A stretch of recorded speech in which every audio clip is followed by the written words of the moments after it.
Hi guys, Jesse van Wyk from Van Wyk Consultants and Accountants and from the Bizin app, and I'm just so excited to share another training video with you today. And today we are going to speak about VAT, which is value added tax. And I think this is one of the things that most businesses doesn't want to speak about, and people start hiding from it, and people start crying whenever they hear VAT. But I want to tell you, small business owners, that this is actually not your money. And I know it's not a great thing to hear. But when we speak about VAT, we are speaking about indirect taxes. So today I want to explain to you what VAT is by running through the system that SARS gives us. So the South African Revenue Service, which is the government organization that takes in all of our taxes on a monthly basis, yearly basis, half-yearly basis, also has a website that we can visit to inform ourselves as taxpayers on how to ensure that we stay compliant. And the reason I'm making these videos and want to utilize the SARS system directly is just purely because of the way that SARS is developing these days and using technology to grow and to become more effective and to become more efficient. And so, especially talking about VAT, you know, SARS did release something where we are potentially going to go into 2028 having a live VAT system running between businesses. And so this comes to a point where we as taxpayers really need to become effective, where even we as accountants need to become more effective in the way we manage our VAT. And so whenever we go to SARS, you know, we can go onto our website, maybe using Google Chrome, we're using Safari. You go and you just say www.sars.gov.za. And in the search button here on top, you can just search for VAT. And then the VAT will come up, and then you will see under the results, there's a value added tax. So as you go under this tab, you will be able to see that there's multiple contents and multiple links that SARS has given us in order to find out exactly what SARS means whenever they are speaking about VAT. And so you can go and touch on different aspects, and we'll also touch on different aspects as we're progressing. But for this specific video, we're just going to scroll through the main details of what SARS is seeing as VAT. So we can see that SARS did an announcement on the 8th of December 2025 where they speak about VAT registration process enhancements. So as part of SARS' commitment to improve taxpayer trader experience, SARS is pleased to announce certain enhancements to the VAT registration process. So now we can already see that SARS is also highlighting to us very important aspects here. So the enhancements are designed to provide applicants with clear, precise communication and ensure transparency and efficiency. Applicants will have certainty and clarity on the requirements and outcome of their VAT registration application. Updated VAT notice, and then SARS gives us the additional notice that they've issued in order to register for VAT, because the process for VAT isn't just anymore going on to e-filing, saying register for VAT, and then you get a VAT number. There's a process that is happening in order to register for VAT. So, but before we register for VAT, we need to understand what is VAT. So from a SARS perspective, VAT is an abbreviation for the term value added tax. It is an indirect tax on the consumption of goods and services in the economy. So revenue is raised for government by requiring certain traders, which we call vendors, that carry on an enterprise to register for VAT. So subject to certain conditions, the vendor must then charge VAT on supplies of goods and services made by it, which we call output tax.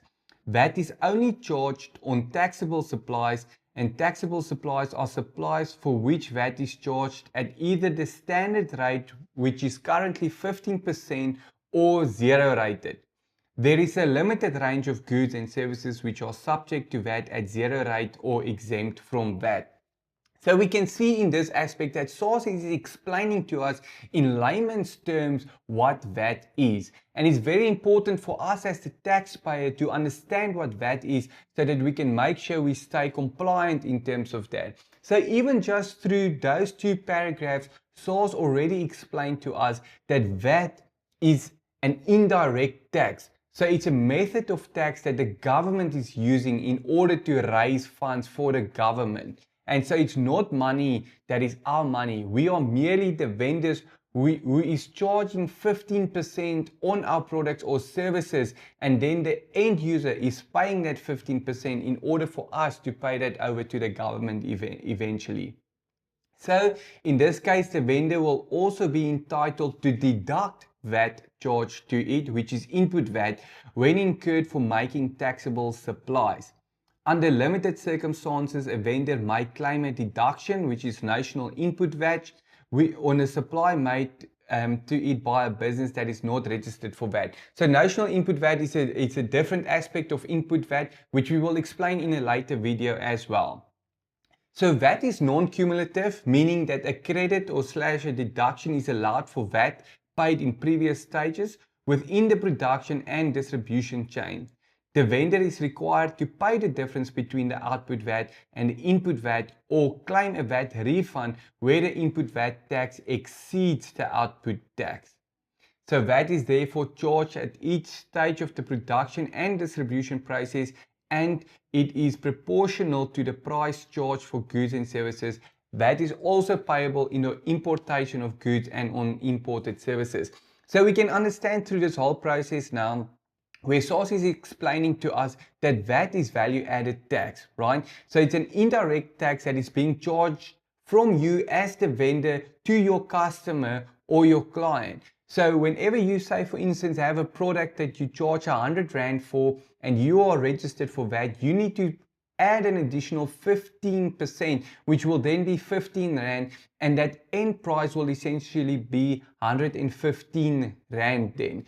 But whenever that customer is paying you that 115 Rand, that 15 Rand is going to SARS. Now, that is seen as output VAT. Now SARS is coming in and saying, okay, but most likely you had to buy something in order to accumulate that income or to receive that income. So maybe you spend, let's say for instance, 50 Rand in this circumstance. Now, whenever your supplier was charging you 50 Rand, he in turn had to put 15% on that 50 Rand, which is then implying that he had to add 7 Rand 50 to that 50 Rand.